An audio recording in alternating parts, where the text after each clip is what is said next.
supernatural imaginary that was already quite popular. Okay, so when we talk about these occultists, I think the general public, when they hear the word occult, they tend to think of people in a cult.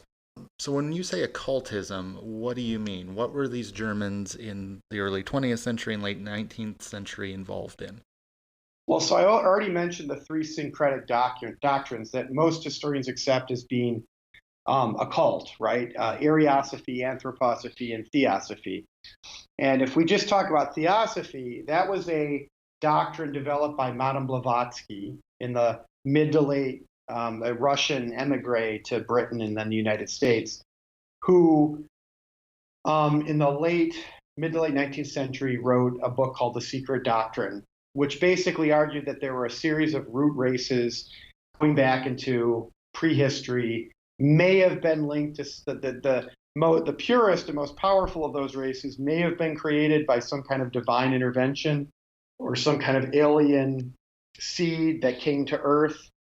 And then these races developed and went and where the world went through various stages. And the superior race, which is what we know as the Atlantean civilization, then declined, possibly through a flood or racial mixing with inferior races. Atlantean is in Atlantis. Atlantis, exactly. Okay. And she gained this wisdom, she claimed, by studying ancient Indian traditions, religion, occult, Hinduism, Buddhism, and she argued Darwin. So she tried to basically combine modern biology and evolutionary science with Eastern religions and occult doctrines and called it Theosophy. And this became very popular across the West. But in Germany and Austria, especially Austria, it developed two offshoots, one called anthroposophy, under a guy named Rudolf Steiner, which was a little more racist than theosophy, and a little more trying to be overtly scientific, though it wasn't terribly scientific. And then Ariosophy, also in Austria, kind of independently developed by two guys, Guido von List and Jord Lanz von Liebenfels, at the turn of the century, who created their own Templar cults. And they had these castles where they would have pagan solstice festivals, and they claimed to be able to commune with Thor and Odin.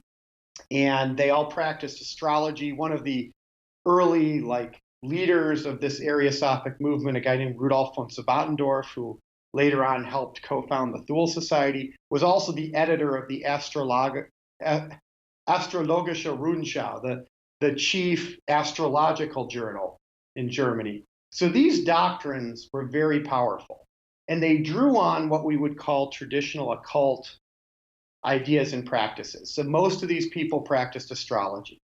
Most of these people believed in spiritualism and clairvoyance. Most of them thought you could commune with dead ancestors and, use your mind to influence others. They believed in yoga and meditation, dowsing, divining. Even Hitler had diviners come into the Reich Chancellery to look for cancer-causing death rays. So these traditions were all wrapped up in these various occult traditions and these occult doctrines that I just mentioned.